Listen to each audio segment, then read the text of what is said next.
하나님 말씀 보시겠습니다. 하나님 말씀은 누가복음 18장입니다. 하나님 말씀은 누가복음 18장 28절부터 30절까지의 말씀입니다. 하나님 말씀은 누가복음 18장 28절부터 30절까지의 말씀, 신약성경 127페이지입니다. 신약성경 127페이지 찾으셨으면 제가 봉독하겠습니다. 베드로가 여짜오되 보옵소서, 우리가 우리의 것을 다 버리고 주를 따라나이다. 이르시되 내가 진실로 너희에게 이르노니 하나님의 나라를 위하여 집이나 아내나 형제나 부모나 자녀를 버린 자는 현세에 여러 배를 받고 내세에 영생을 받지 못할 자가 없느니라 하시니라. 아멘. 이 시간은 누가복음 151번째 강의가 되었습니다. 내 것을 버리고 주를 따른 자라는 제목을 가지고 하나님 말씀 증거하도록 하겠습니다. 내 것을 버리고 주를 따른 자. 여러분, 지난 시간에 우리는 소위 우리가 부자 청년으로 알려진 그 부자 관리가 예수님께 어떻게 하여야 영생을 얻을 수 있습니까? 무엇을 하여야 영생을 얻을 수 있습니까? 라고 하는 소위 영생에 관한 본질적인 질문을 던지는 장면을 우리가 살펴봤습니다. 자, 이 사건에서 우리는 누가가 이 본문을 통해 무엇을 얘기하려고 하는가? 우리가 그 부분에 대해서 좀 관심을 가져야만 합니다. 영생은 행위로 주어지는 것이 아니라는 것이죠. 그렇죠? 영생은 어떻게 주어지는 것입니까? 은혜로 주어지는 겁니다. 믿음으로 주어지는 것입니다. 어떻게 보면 막연하게 들릴 수 있죠. 믿음으로 주어진다. 은혜로 주어진다. 그럼 나는 아무것도 할 것이 없는가? 그냥 기다리고만 있어야만 하는가? 상당수의 사람들이 은혜의 교리와 믿음의 교리를 그렇게 피상적으로 이해하는 사람들이 굉장히 많이 있습니다. 그래서 마치 은혜를 받기 위해서 무엇인가 열심히 하면 큰일 나는 것처럼 생각을 해요.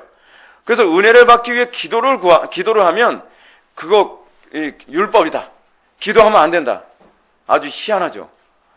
어떤 사람이 은혜를 받기 위해서 기도를 열심히 하면 당신은 율법주의로 가고 있으니 기도하면 안 된다. 그럼 무엇을 해야만 합니까? 무엇을 해야 된다 그래요?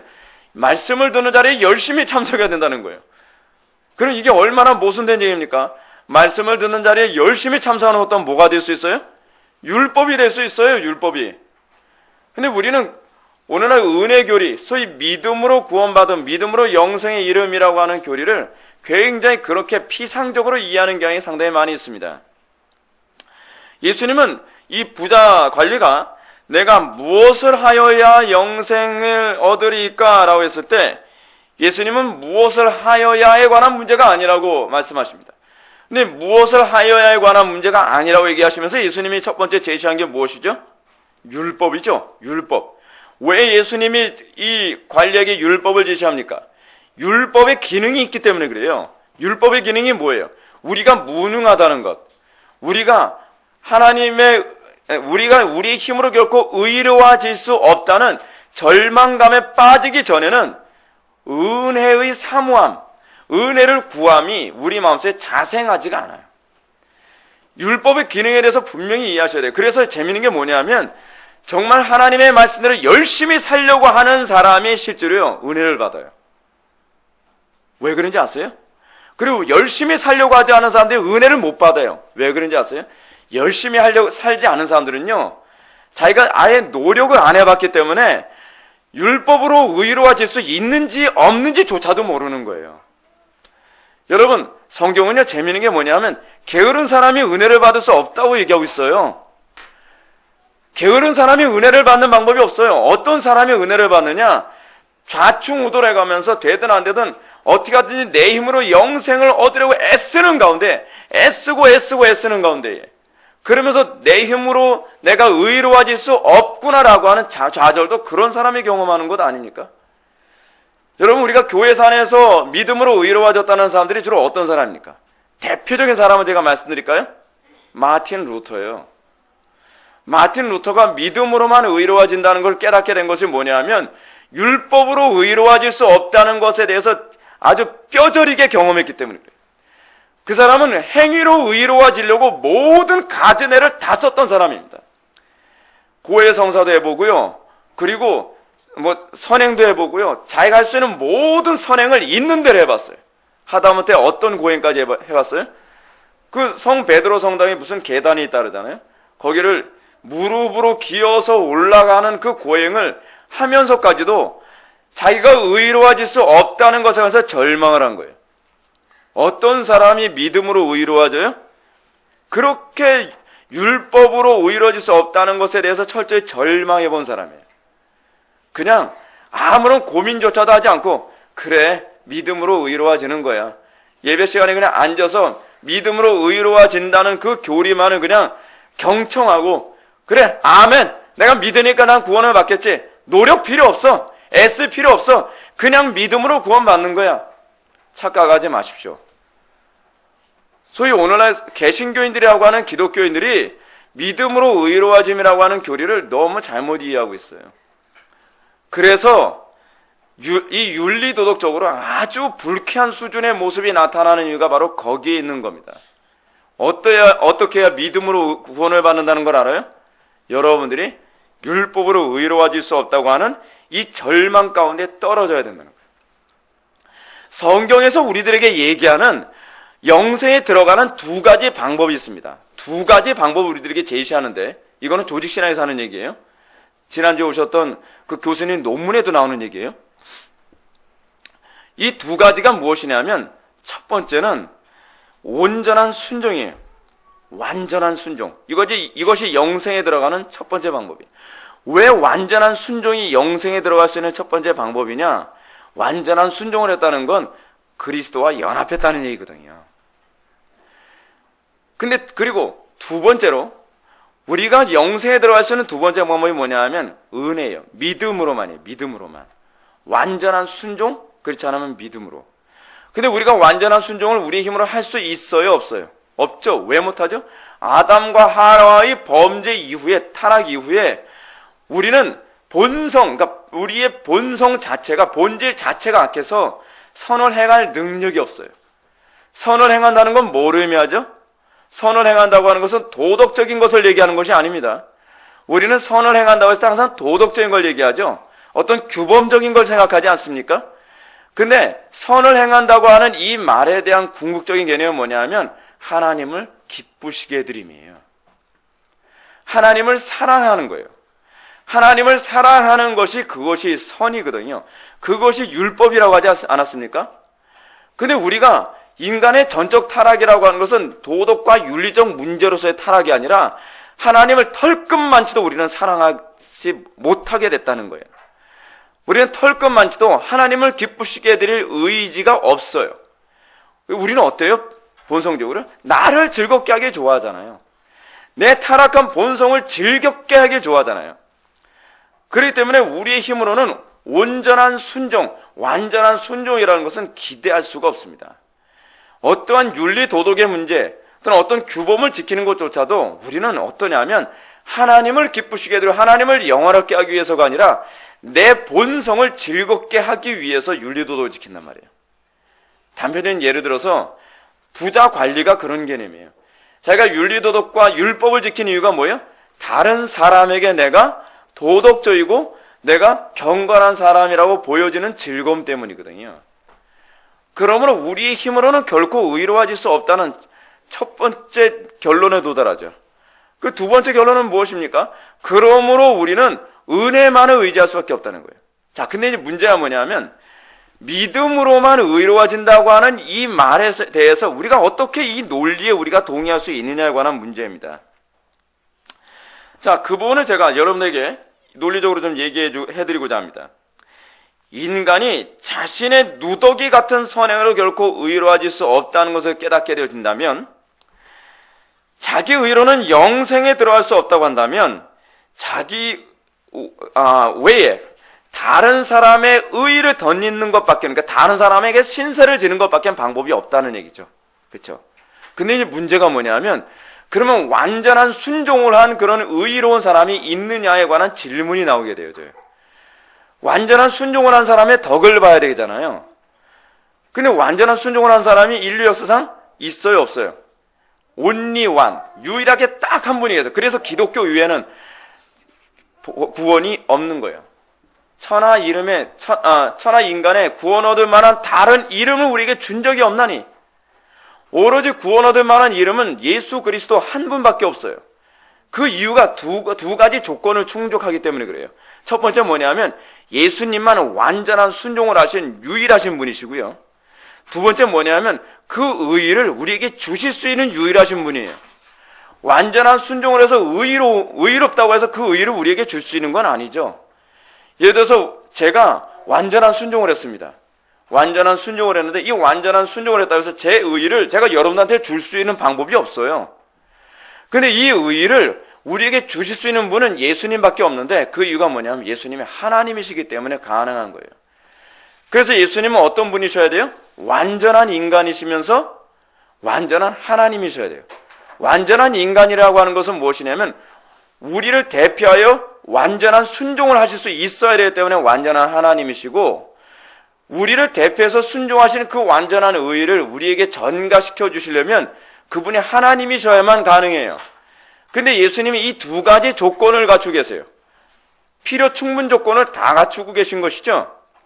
근데 이 예수님만이 우리의 유일한 구원자 되심이라고 하는, 제가 이제까지 말씀드렸던 이 논리를 사도 바울이 로마서 3장에서 아주 간단 명료하게 우리에게 잘 설명해 주고 있습니다. 로마서 3장 23절 말씀에 보면 모든 사람이 죄를 범하였으며 하나님의 영광이 이르지 못하더니, 뭐라고 얘기하죠? 우리의 인간의 타락으로 말미암아 어느 누구도 자기 힘으로 의로워질 수 없다고 사도 바울이 로마서 3장 23절에서 딱 정리를 잘 해놨어요. 짧게 그냥 한 문장으로 그냥 명제를 딱 세워놨어요. 근데 이 문제를 어떻게 해결할 수 있다고 얘기하느냐? 사도 바울이 이렇게 얘기합니다. 로마서 3장 24절 다음 구절에 보면 그리스도 예수 안에 있는 속량으로 말미암아 하나님의 은혜로 값 없이 의롭다 하심을 얻은 자 되었느니라. 너무나 제가 이제껏 길게 얘기한 걸 허무할 정도로 사도 바울은 너무 짧게 설명을 잘해주고 계시지 않습니까? 이게 바로 사도 바울과 저의 차이입니다. 이 사도 바울의 위대함이 여기 있는 거죠. 이 위대한 복음을 아주 간단 명료하고 퍼펙트하게 우리들에게 제시해주고 있어요. 위대한 복음입니다. 근데 또 하나의 문제가 있죠. 우리로 하여금 영생을 얻는데 큰 장애물이 작용한다 그랬죠. 뭐예요? 어떻게 그리스도의 의의가 우리에게 전가될 수 있느냐? 우리의 의의로 전가된다는 말을 사도 바울은 로마서에서 뭐라고 표현했냐 하면 여겨짐이라고 표현했어요. 여겨짐이라고 하는 말은요, 전가를 얘기하는 표현이에요.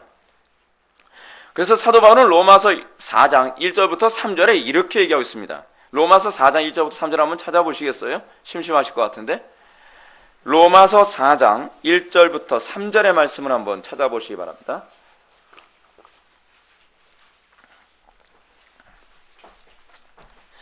로마서 4장 1절부터 3절의 말씀을 통해서 예수님의 의의가 어떻게 우리의 의의가 될 수 있는지, 그것이 어떻게 믿음으로 가능한지를 사도 바울이 로마서 4장 1절부터 3절의 말씀을 통해서 이렇게 설명하고 있습니다. 그런즉 육신으로 우리 조상인 아브라함이 무엇을 얻었다리요?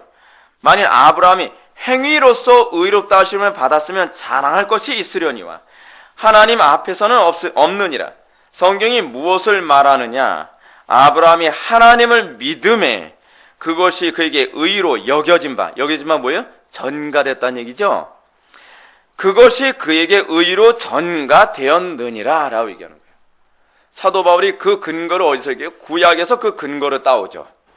구약에서 그 근거를 따오면서 예수님의 의가 오늘날 우리들에게도 어떻게 2000년 전에 돌아가신 예수님의 의가 어떻게 우리에게 주어질 수 있느냐, 내 것이 될 수 있느냐, 그것은 솔라 피데, 오직 믿음으로만 우리가 예수 그리스도의 의를 내 의로 내가 수납할 수 있다라고 사도 바울이 얘기해주고 있는 것입니다. 자, 이제 선행과 영생의 문제를 정리해 봅시다. 예수님은 부자 관리를 향하여 우리가 우리의 선행을 통해서 결코 의롭다함을 받을 수 없다는 점을 증명했습니다. 여러분들의 신앙생활에서도 이것이 먼저 증명되어져야 돼요. 여러분들에게 무엇이 굴복되어져야 돼요? 내 힘으로 의롭다함을 받을 수 없느니라. 이 절망을 먼저 경험한 사람이 복음의 위대함을 찬송하게 되는 겁니다. 이 절망을 경험해 본 사람이 비로소 믿음으로 사는 것이 무엇인지를, 그 믿음의 기능, 이 펑션을 비로소 이해하게 되어져요. 우리가 믿음 사용하는 게 어떻게 믿음을 사용하는지 몰라요. 그냥 내가 의지적으로 믿습니다 하면 믿는다고 생각해요. 그것을 뭐예요? 신율법주의라고 얘기하거든요. 내가 믿어주면 믿어진다고 생각하는 것. 그건 율법주의예요. 또 다른 율법주의예요. 그래서 오늘날 그것을 신율법주의라고 얘기합니다. 믿음을 내가 죄인됨에 대한 자각에서 믿음으로 그리스도의 의를 수납하는 법을 배우지 못하니까 믿음이 어떻게 우리에게서 작용하는지를 몰라서 내가 믿는 거라 자꾸 착각을 하고 있는 거예요. 내가 믿는 게 아니죠. 하나님께서 은혜로 우리에게 믿어지게 만드는 것이죠. 근데 그 믿어지는 건 어떻게 해야 돼요? 내 마음이 가난해야 돼요. 내가 의롭지 못하다는 것을 철저히 인정하게 되어져야 돼요. 내가 악하다는 것, 내가 죄인이라는 것을 인정하게 되어져야 돼요. 내가 무능하다는 것을 인정하게 되어져야 된단 말이에요. 그래서 예수님이 부자 청년에게 뭘 얘기하는 거예요? 율법 지켜라라는 얘기를 먼저 하는 거예요. 근데 예수님이 뭐예요? 다 지켰다고 얘기하니까 그 부자 청년에게 뭐라 얘기합니까? 진짜 네가 다 지킨 걸까? 네가 온전하고자 할진대, 마태복음에서 그 말이 덧붙여져 있습니다. 네가 온전하고자 할진대 내 모든 재물을 팔아 어떻게 해요? 가난한 자에게 나눠주고 너는 나를 따르라 라고 얘기함으로써 항복을 받죠. 예수님이. 복음이 궁극적으로 목표라는 바가 뭐예요? 회중들에게 항복을 받는 거예요. 내 힘으로는 의로워질 수 없다. 내 힘으로는 결코 하나님의 영광에 도달할 수 없다라는 것을 인정하게 만든 거예요. 그걸 항복을 받는 거예요. 항복을 받고 난 다음에 그 다음에 그들에게 소망을 제시하는 거예요. 살 길이 있다는 거예요. 어디에 살 길이 있다는 겁니까? 오로지 예수 그리스도 외에는 다른 길이 없다. 거기에만 살 길이 있다라고 외칠 때 비로소 복음의 위대함을 찬송하게 되는 겁니다. 오늘날 왜 한국 교회가, 전 세계 교회가 불교도 잘 믿으면 천국 갈 수 있다, 이슬람도 잘 믿으면 천국 갈 수 있다, 어떤 종교도 열심히 잘 믿으면 천국 갈 수 있다라고 하는 이런 괴상한 논리가 왜 나오느냐? 앞부분을 떼고서 믿음으로만 구원받는다는 얘기를 점프해서 가르치고 있기 때문에 그래요. 신앙은 아주 순서가 정확해야만 합니다. 율법을 통해 나의 무능함을 깨닫고 오로지 그리스도에게만, 그리스도를 통해서만 구원받을 수 있다는 눈이 열렸을 때라야만 다른 이로는 구원받을 수 없다. 천하 인간에 구원받을 다른 이름을 우리에게 주신 적이 없다. 오로지 예수 그리스도 안에서만 구원이 있다라고 목숨이 끊어진 한이 있더라도 그것을 주장할 수 있게 된다는 것을 믿으시기 바랍니다. 자, 이것이 바로 칭의예요. 칭의란 뭐예요? 칭의란 그리스도의 의를 하나님께서 우리에게 적용하시는데 우리는 아무런 의미 없지만 예수 그리스도의 의를 합법적으로 우리에게 덧입혀 주시는 거예요. 그래서 우리가 의롭다 칭함을 받죠. 근데 그것은 우리가 진짜 의로워서 의롭다 칭함을 받는 것이 아니라 하나님의 긍휼하심으로 우리를 의롭다 칭함으로 말미암아 어떻게 해요? 우리로 하여금 그리스도의 은혜를 받을 수 있는 길을 열어주는 거예요. 칭의가 성화는 아닙니다. 그러나 그 칭의를 근거로 해서 성화될 수 있는 합법적인 근거 또한 열리게 되는 거예요. 자, 그런데 이러한 칭의 문제를 제대로 이해하지 못한 제자들, 특히 베드로의 반응이 좀 흥미롭습니다. 27절의 말씀을 보시기 바랍니다. 베드로가 여짜오되 보옵소서 우리가 우리의 것을 다 버리고 주를 따랐나이다 라고 얘기했습니다. 지난 시간에 우리는 우리의 힘으로 의로워지려 하는 것 또는 우리의 힘으로 영생을 얻으려 하는 것이 얼마나 어리석은 일인지 예수님께서 낙타와 바늘귀라고 하는 이 표현을 통해서 우리가 살펴봤습니다. 여러분, 우리 힘으로 의로워지려고 하는 행위가 얼마나 힘든 거예요? 얼마나 불가능한 일이에요? 낙타가 바늘귀에 들어가는 것만큼 힘든 거예요. 우리 아들이 그래요. 아빠, 낙타가 바늘귀 들어가는 게 그렇게 힘들어요? 그래서 제가 이렇게 얘기했어요. 낙타 털도 바늘귀 들어가기 힘들다. 그만큼 우리가 우리의 힘으로 의로워지려는 것이 그렇게 힘든 일이라는 거예요. 불가능한 거죠. 힘든 게 아니라 불가능하다는 얘기예요. 불가능하다는 표현. 그러면 우리 힘으로 의로워지려는 것이 왜 불가능하다 그랬습니까? 제가 아까 말씀드렸죠. 첫 번째로 우리의 원죄, 본질의 문제. 우리는 본성적으로 우리는 하나님을 기쁘시게 해드릴 의지가 없어요. 우리는 본성적으로 선을 사랑하지 않아요. 본성적으로 선을 사랑하지 않기 때문에 우리가 고작 한다는 선이 무엇이냐면 선을 우리 방식대로 왜곡을 시켜서 이걸 선이라고 얘기하기 좋아해요. 그것이 우리가 의로워질 수 없는 첫 번째 이유예요. 두 번째는 첫 번째 원죄고 두 번째가 이 본성에 관한 문제입니다. 이 악한 본성의 문제를 예수님은 재물 있는 자는 하나님의 나라에 들어가기가 얼마나 어려운지 낙타가 바늘귀로 들어가는 것이 부자가 하나님 나라에 들어가는 것보다 쉽다라는 방식으로 말씀하셨습니다. 이 말씀의 의미를 잘 생각해 보십시오. 또 다른 각도, 약간 다른 각도 다시 한번 보라는 겁니다. 이거예요. 타락한 본성의 특징이 무엇인지를 잘 보여주는 거예요. 타락한 본성의 특징이 뭐예요? 부자와 같은 상태라는 거예요. 재물이 있는 자 또는 부자라고 얘기하고 있는데 타락한 본성을 재물이 있는 자 또는 부자라는 말로 표현하신 거예요. 타락한 본성의 특징이 뭐라고요? 하나님 없어도 살만하다고 생각하는 이런 부자된 본성을 가지고 있는 거예요. 우리의 마음속에. 이게 타락한 본성의 전형이에요. 그래서 여러분 복음을 받아들이기 전에 먼저 해야 되는 게 뭐예요? 이 독소부터 제거해야 돼요. 근데 이 독소가 어떻게 제거되어져요? 고난을 통해서. 이 독소가 어떻게 제거되어져요? 나의 절망을 통해서. 나는 정말 아무것도 아니구나. 나는 정말 무능한 존재이구나. 내 힘으로 아무것도 할 수 있는 것이 없구나. 그런데 이 부자 청년의 문제가 뭐예요? 내가 어렸을 때서부터 어떻게 해요? 다 지켰나이다. 이 사람은 재물적인 부자만이 아니라 어떤 부자인 거예요? 마음도 부자인 거예요. 몸도 마음도 부자예요. 그래서 하나님 나라에 들어가기가 근본적으로 힘들다고 하는 이 문제는 물리적인 재물의 문제만이 아니라 그의 본성적인 문제에 있어서도 하나님을 필요로 하지 않는 거예요. 잘 보시죠. 지금 이 사람에겐 두 가지 이원론적인 사고를 가지고 있어요. 영생은 원하는데 예수님 뒤를 따르기는 원치는 않아요. 근데 영생과 예수님의 뒤를 따르는 것이 구분할 수 있는 문제예요? 없는 문제예요? 없는 문제죠. 이 부자가 지금 그런 모순을 범하고 있다고 누가가 폭로하고 있는 거예요. 오늘날 교회 안에서 나타나는 교인들의 문제가 뭐죠? 영생은 원하는데, 천국에 가기를 원하는데, 구원받기는 원하는데 예수님의 뒤를 따를 마음이 없다는 거예요. 왜 그렇죠? 마음이 부유해서 그래요. 영생을 얻으려면 예수님의 뒤를 따라야 돼요. 영생이 뭐예요? 요한복음에서 잘 정의하고 있죠. 요한복음 13장 7절에서요. 영생은 유일하신 참 하나님과 그의 보내신 자 예수 그리스도를 아닙니다. 17장 3절이죠. 영생의 정의를 뭐라고 얘기하고 있다고요? 연합하는 거예요. 그리스도와 한 몸을 이루는 거예요. 그리스도와 동행하는 거예요.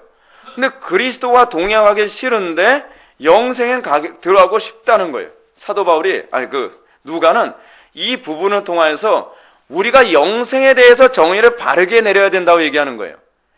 영생에 들어가길 원한다면 그것은 예수 그리스도와 동행하길 기뻐하는 것과 같다는 얘기예요. 부자의 문제는 뭐예요? 부자는 자기의 부유한 삶도 포기하고 싶고 영생도 들어가고 싶다는 거예요. 예수님은 뭐라고 말씀하시는 거죠? 영생에 들어가려면 하나님과 동행하되 세상과 동행하는 걸 포기해야 된다는 걸 얘기하고 있는 거예요. 재물을 포기해야 된다는 얘기가 아니에요. 이 말의 뉘앙스는. 근데 우리는 세상과 동행하면서 세상의 것 누릴 걸 다 누리면서 우리는 영생도 들어가길 원하는데 그러면 예수님은 소외돼 버리죠. 지금 누가는 이 영생에 관한 문제에 있어서 우리들에게 그렇게 제시하고 있는 거예요. 예수님이 그래서 다른 말로도 이렇게 우리들에게 가르치신 적이 있죠. 하나님과 재물, 만몬을 겸하여 섬길 수 없느니라. 그게 영생을 이해하는 방식이에요. 영생에 들어가려면 우리는 기쁘나 슬프나 그리고 재물이 많거나 부족하거나 행복하거나 불행하거나 어떨 때든지 항상 그리스도와 함께 가는 것이 그것이 바로 영생이라는 것을 우리들에게 가르쳐주고 있는 것입니다.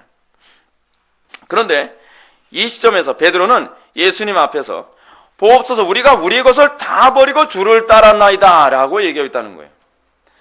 이러한 베드로의 표현은 어떻게 보면 일종의 우월감처럼 보이죠. 저 사람은 버리지 못했는데요. 우린 다 버렸습니다. 어때요? 나 이쁘죠? 저도 그런 본문이 아닌가라고 생각했습니다. 근데 또 다른 견해가 있습니다.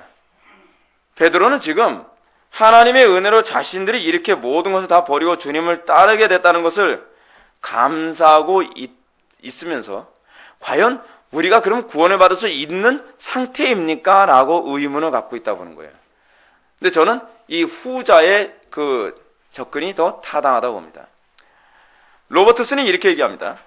여기서 베드로의 행동은 사람의 구원은 인간의 능력으로 이룰 수 없고 하나님의 능력에 의한 것이다 라는 예수님의 말씀을 듣고 나서 자신들이 예수님의 명령들의 모든 것을 버리고 주를 쫓았는데 자신들은 과연 구원을 받을 수 있겠는가라는 조심스러운 확인을 요청하고 있다라고 얘기하는 거예요.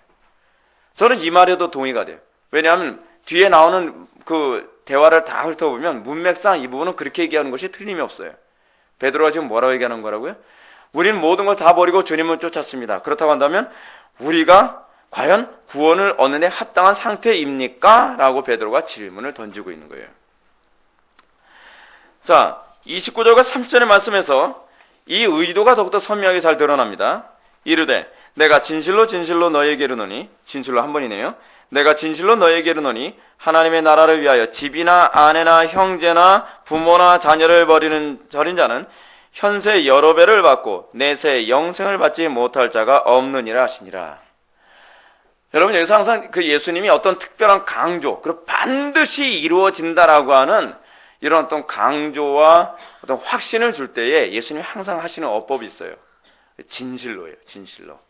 진실로라는 이 표현은 헬라어로 아멘이거든요. 아멘을 우리 한글 성경에서는 진실로라고 번역을 했는데 이건 아멘으로 번역하는 것도 더 좋을 수 있는 번역입니다. 그래서 아멘 아멘 레고소이, 내가 진실로 진실로 너에게 말하노니, 이건 반드시 이루어진다는 거예요. 반드시 이 약속은 성취된다는 식의 표현입니다. 근데 예수님이 아멘이라는 말을 사용하면서 뭐라고 약속하시느냐? 하나님의 나라를 위하여. 뭐를 위해서요? 하나님의 나라를 위하여 집이나 아내나 형제나 부모나 자녀를 버린 자는 현세 여러 배를 받고 내세 영생을 받지 못할 자가 없느니라 라고 말씀합니다. 반드시 받는다는 거예요. 낙심하지 말고 의심하지 말라는 거예요. 베드로에게 지금 뭐 주시는 거예요? 확신을 주고 계시는 거예요. 걱정하지 마라. 확실히 받는다. 이거는 내가 장을 지신다. 거의 이런 표현인 거예요. 그래서 우리가 관심을 가져야 될 부분이 있습니다. 그것은 하나님의 나라를 위하여 집이나 아내나 형제나 부모나 자녀를 버린 자가 단순히 내세에서만 영생을 받는 것이 아니라는 겁니다. 제가 여기서 좀 먼저 강조해야 될 부분이 있어요. 수도원에 들어가서 집이나 아내나 형제나 부모나 자녀를 버린 자들이 여기에 해당되는 개념이 아니에요. 그러니까 수행을 위해서가 아니라 하나님의 나라를 위해서예요. 하나님의 영광을 위해서예요. 하나님의 말씀대로 살기 위해서예요. 하나님을 기쁘시게 해드리기 위해서예요. 이 부분에 대한 인식이 선명해야 돼요. 왜냐하면 이것을 잘못 이해하면 수도원주의로 빠져버려요. 여기서는 그걸 얘기하는 게 아니에요. 왜냐하면 베드로 같은 경우도 자기 아내를 데리고 다녔거든요. 그래서 성경에 나오는 인물들이 수도원에 갇혀서 그렇게 살거나 그래 독신으로 살거나 그러진 않았어요. 그래서 지금 예수님이 말씀하시는 것은 그런 의도가 아니라는 것을 먼저 염두에 둬야 돼요. 하나님의 영광에서 내 명예를 버릴 수 있어야 되고, 앞에 문맥을 보면 그러지 않습니까? 하나님의 영광을 위해서 때로는 뭐예요? 내 재물도 포기할 수 있어야 되고, 하나님의 영광을 위해서 때로 내 자존심도 포기할 수 있어야 되고, 하나님의 영광을 위해서 때로 내 감정도 부인할 수 있어야 되는 소위 자기 부인, 십자가와 관련된 표현으로 이해하는 것이 가장 적절합니다. 근데 여기서 우리가 재미있는 부분이 있어요. 뭐냐면 하나님의 영광을 위해서 집이나 아내나 형제나 부모나 자녀, 이게 하나의 수거인데 어떤 수거냐면 모든 것이라는 개념이거든요. 모든 것을 버린 사람에게 하나님께서 뭘 약속하셨냐? 미래 내세에만 복을 주신다라고 얘기하는 게 아니라는 거예요. 현세에도 복을 약속해 주고 계세요. 여러분, 신앙이 너무 내세적인 신앙, 좋은 신앙 아닙니다. 신앙이 너무 현세적인 것도 좋은 신앙 아닙니다. 신앙은요, 현세와 내세의 연속선상에서 이것이 같이 균형 있게 잡혔을 때에 이것이 좋은 신앙입니다. 예수님께서 지금 뭐라고 얘기해요? 지금은 너네들 사는 게 힘들지 모르지만 내세는 반드시 천국 간다? 알겠지? 그 얘기가 아니에요. 현세에서도 뭐예요? 복을 받는다는 거예요. 자, 여기서 이 말씀에 두 가지 의도가 있습니다. 첫째는 기독교 신앙이 내세를 보장해 주지만 그렇다고 해서 현세를 포기한 신앙이 아니라는 거예요. 그래서 수도원 신앙이 아니라는 거예요. 이것은 내세와 현세의 지향이 균형을 잡아야 된다고 하는 것을 주님께서 우리들에게 가르치고 계신 것입니다. 오늘날 기독교가 이 둘 사이 균형을 잘 유지해야 된다고 감히 여러분들에게 말씀드리고 싶습니다. 어느 시대든지 기독교는 내세와 현세에 대한 지향성에 대하여 너무 쉽게 균형을 잃어버리곤 합니다. 이것이 인간의 타락한 본성이거든요.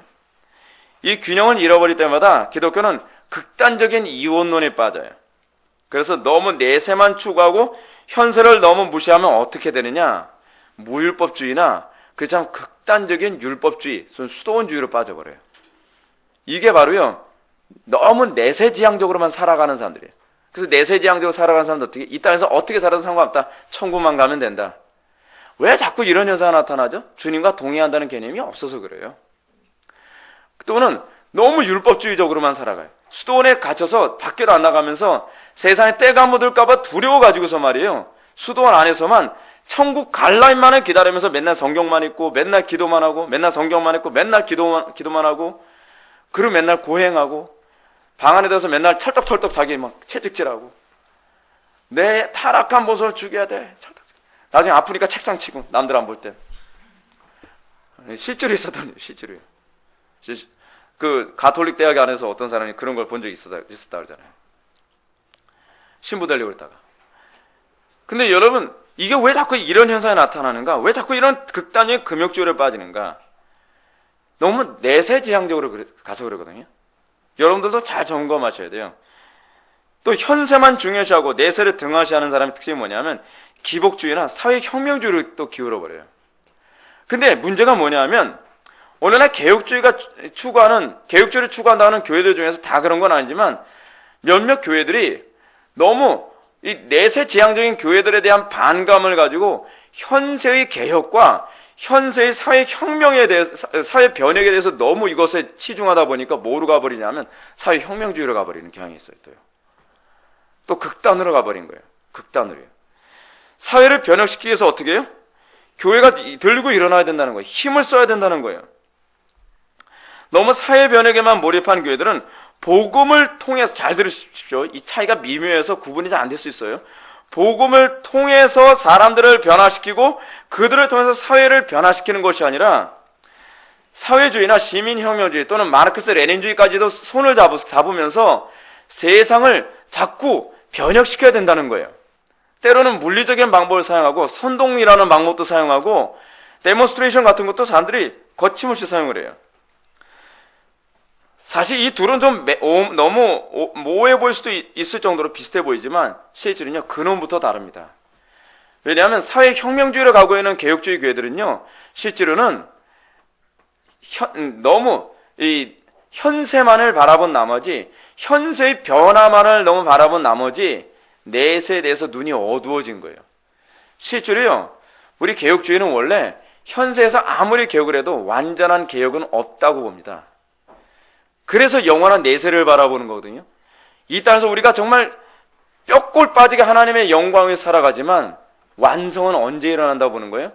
영원한 천국에서 이루어진다고 보기 때문에, 그래서 극단적인 어떤 물리적인 행사까지 가지 않는 이유가 바로 거기에 있는 거예요. 거기에요.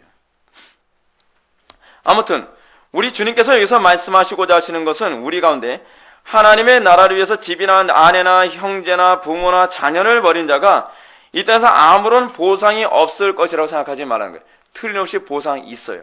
기대해야 돼요. 그것이 믿음이에요. 그것이 믿음. 이 보상이 영원한 세상에서만 주어지는 것이 아니라 현세에 하나님으로부터 우리가 보상을 받는다는 거. 왜냐? 이유가 있어요. 하나님께서 그렇게 하시는 이유가 현세의 보상을 통해서 장래, 내세에 주어질 그 보상이 피상적이지 않다는 것을 입증해 주기 위해서 그런 거예요. 여러분, 현재 우리가 그 보상을 받지 않으면 과연 장래에 우리가 보상받는다는 건 뭐로 우리가 입증할 수 있습니까? 그래서 사도 바울은 이것을 뭐라고 표현하냐면 보증이라고 얘기해요. 보증. 그래서 그 보상이 완벽하진 않아요. 여러분, 이런 보상이 우리에게 얼마나 풍성하게 나타나는지 여러분들은 이걸 알아야만 합니다. 이걸 믿어야 돼요. 이것을 사도 바울은 보증이라고 얘기했고요. 두 번째로 우리는 주님께서 이렇게 말씀하신 또 다른 의도를 알아야 하는데, 그것은 현세의 복에 대한 올바른 이해를 말씀해 주시기 위해서 그래요. 주님께서 하나님의 나라를 위하여 집이나 아내나 형제나 부모나 자녀를 버린 자에게 현세에, 언제요?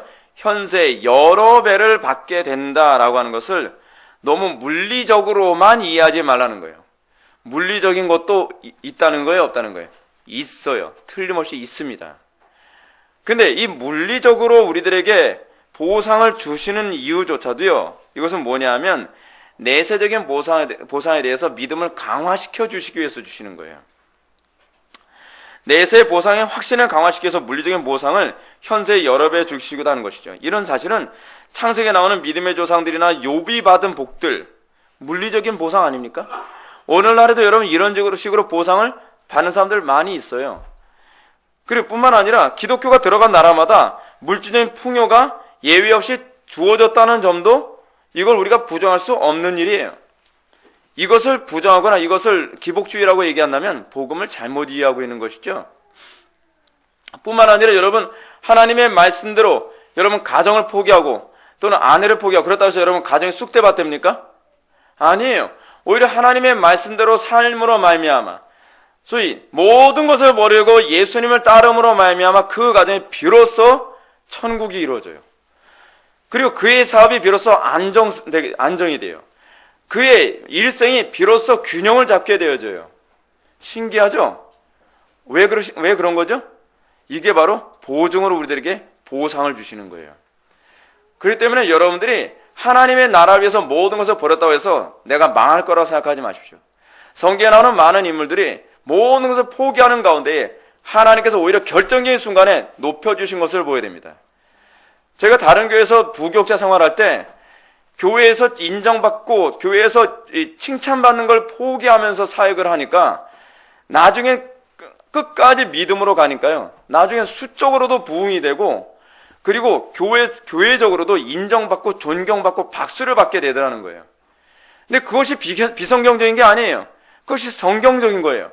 우리가 그것을 기대할 수 있어야 돼요.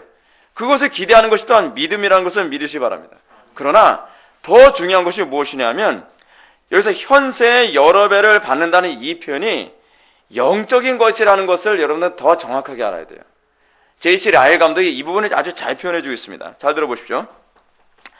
여러 배를 받고라는 약속은 분명히 영적인 의미로 받아들여야 한다. 즉 신자들이 그리스도를 위하여 포기해야 했던 모든 것들을 충분히 보상받게 되리라는 의미이다. 그는 성부와 성자와 더불어 교제하는 가운데 안식과 평안 그리고 기쁨과 소망 또 평화를 발견하게 될 것이며 그가 잃었던 것들을 몇 배로 보상받을 것이다. 요컨대 주 예수 그리스도가 그들에게는 친구나 친척이나 재산보다 훨씬 나으리라는 것이다. 그렇습니다. 궁극적으로 얘기하는 여러 배 보상이라고 하는 것은 영적인 축복을 얘기하는 거예요. 그런 사람은 하나님께서 물리적으로 복을 주시지 않아도 주님과 교제하는 그 기쁨 안에서 정말 아쉬울 게 하나도 없는 마음이 되어져요. 물리적으로는 모든 것을 잃을 수도 있어요. 물리적으로는 자기 명예를 잃었고 사람한테 모독과 멸시를 받고 있는 수도 있어요. 근데 사도행전 4장에서 보는 것처럼 사도들이 어떻게 반응을 했죠? 예수 그리스도의 이름으로 말미암아 능력받는데 합당한 자로 여김받은 것을 그들이 기뻐하며 성령이 충만하고 기쁨이 충만하였더라라고 얘기하고 있습니다. 그게 보상이에요. 그게 보상. 세상 사람들이 봤을 때 아니 저 사람은 예수 믿음으로 말미암아 경제적으로 어려움 당하고 예수 믿음으로 말미암아 사람들한테 손가락질 받고 예수 믿음으로 말미암아 어려움 당하고 미움 받고 그러는데 어떻게 저 얼굴에서 기쁨이 충만하지? 그게 우리가 이 땅에서 받는 보상이거든요. 이 보상을 통해서 어떻게 해요? 온전한 보상이 있다는 것을 우리가 바라보게 되는 거죠. 영원한 천국에 가면 어때요? 온전한 보상이 우리들에게 기다리고 있으며 우리의 눈에서 눈물을 씻겨줄 그날이 올 거라는 것에 대한 확신이 더욱더 강해지는 것입니다.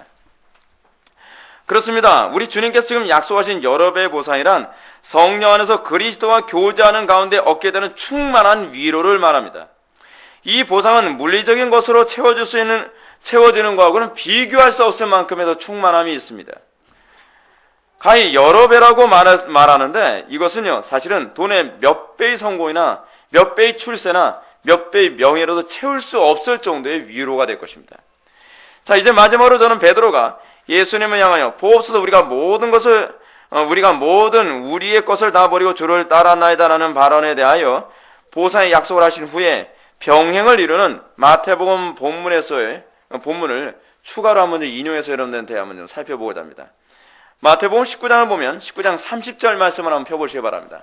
오늘 본문 내용과 병행을 이루는 본문인데 마태복음에는 이 본문이 있는데 누가복음에는 이 구절이 없어요. 마태복음 19장 30절 말씀을 보면 이렇게 기록하고 있습니다. 그러나 먼저 된 자로서 나중되고 나중된 자로서 먼저 될 자가 많으니라. 아멘. 여러분은 이 말씀이 의미하는 바가 무엇인지 분명히 아시겠습니까? 우리는 이 마태복음의 이 말씀이 언급된 다음에 포도원 품꾼 비유가 나오고 있다는 것을 살펴봐야 돼요. 그리고 포도원 품꾼 비유가 난 다음에 맨 마지막을 뭐로 장식을 하고 있냐면 다시 이와 같이 나중된 자로서 먼저 되고 먼저 된 자로서 나중되리라 라고 마치 수미상관법식으로 앞뒤를 같은 말로, 근데 이거 순서는 약간 달라요. 그 앞뒤를 같은 말로 딱 그 마감 처리를 했어요. 그래서 이 말의 의미가 무엇인지 더욱더 선명하게 해주고 있습니다. 근데 먼저 된 자가 나중되고 나중된 자가 먼저 된다라고 하는 이 말씀은 베드로가 한 질문에 대한 예수님의 답변이기도 해요. 그러면 우리가 이 부분을 어떻게 이해해야 될 것인가? 먼저 우리는 예수님께서 포도원 품꾼 비유를 언급한 내용에 대해서 먼저 잠깐 살펴봐야만 합니다. 포도원 품꾼 비유가 어떤 비유입니까? 한 주인이 있습니다. 제가 짧게 설명해 드릴게요. 한 주인이 있습니다. 포도원 주인입니다. 근데 포도원 주인이 포도원 주변을 살펴보니까 일하지 않고 일거리 없어가지고 빈둥빈둥 노는 사람을 보게 됩니다. 그래서 성경에 보게 되면은 제3시라고 얘기했는데 제3시면 우리 시간 따지면 오전 한 9시 정도 됩니다. 오전 9시쯤에 자네 우리 포도원에 가서 일하지 않겠나? 내가 한 데나리온의 품삯을 주겠네. 그러니까 좋지요. 일하겠습니다. 와서 일을 해요. 또 이렇게 그 주인이 둘러보니까 제 6시, 우리 시고 따지면 오후 한 12시 정도 됩니다. 정오죠. 그때쯤에 일거리 없어 빈둥거리는 사람을 봐요. 자네도 우리 포도원에 와서 일하겠나? 한 데나리온을 주겠네. 그러니까 좋습니다. 와서 일을 해요. 또 시간이 지났어요. 거의 이제 일이 끝날 때쯤 6시쯤에 이제 끝나는데 5시, 이제 여기 성경식으로 따지게 되면 제11시에도 또 일꾼 어떤 사람 하나가 일거리 없어서 빈둥대고 있어요. 그러니까 자네도 여기 와서 일을 하겠나? 내가 한 데나리온의 품값을 주겠네. 그러니까 좋지요 라고 하면서 옵니다. 근데 이게 재밌는 표현이 뭐냐면 제11시에 일하기 위해서 온 사람 있지 않습니까? 근데 그 사람이 이런 말을 합니다. 내가 일을 하고 싶은데 나를 써주는 주인이 없나이다 라는 말을 한단 말이에요. 근데 그게 사실 키포인트거든요. 키포인트. 왜 이 말을 하고 있느냐? 이 사람이 일을 하는 이유가 품삯이 일이 아니라는 거예요. 목적이 뭐라는 거예요? 일하는 게 목적이라는 거예요. 품삯이 목적이 아니라 일하는 게 목적이라는 거예요. 이게 부자 청년에 관한 문제와 관련된 얘기예요. 부자 청년에 관한 문제. 부자 청년은 영생의 목적이었죠. 누가 목적이 아니에요? 그리스도가 목적이 아닌 거예요. 예수님이 지금 이 베드로에게 내가 모든 것을 버리고 주를 따랐나이다 라고 하는 말을 할 때에 예수님은 이 말에 대해서 쐐기를 바꿔서 말씀하시는 겁니다. 뭐예요? 네가 모든 것을 버리고 나를 따랐는데 그 모든 것을 버리고 나를 따르는 목적이 과연 9시, 12시, 오후 5시에 일하는 이 일꾼 중에 너는 어떤 부류냐라고 질문을 던지는 거예요. 그래서 예수님이 이렇게 말씀하신 거죠. 처음 된 자가 나중되고 나중된 자가 처음 될 자가 있느니라. 무슨 얘기죠? 하나님을 영원하게 하기 위해서 모든 것을 버리고 나를 따르다가 중간에 마음이 변질돼가지고 주님을 따르는 것이 목적이 아니라 뭐예요? 소위 품삯이 목적이 될 수 있다는 거예요. 그런 자는 나중될 수 있다는 겁니다.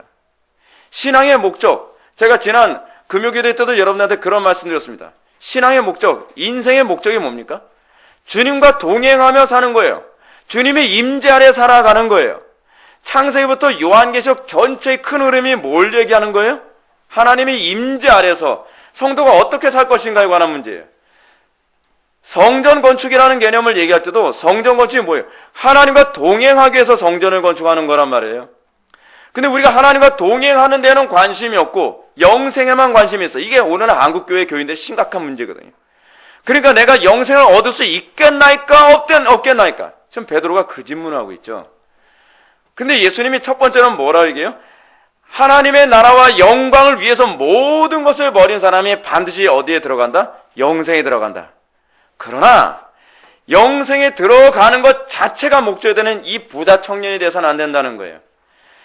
구원 자체가 목적이 되고 주님과 동행하는 것이 목적이 되지 않으면 처음 된 자가 나중될 수 있다는 것을 우리들에게 경고하고 있는 겁니다. 사랑하는 성도 여러분, 저는 여러분들이 이 땅을 살아가면서 신앙생활하면서 신앙의 목적이 정말 선명해지길 바랍니다. 목적이 분명해지길 바랍니다.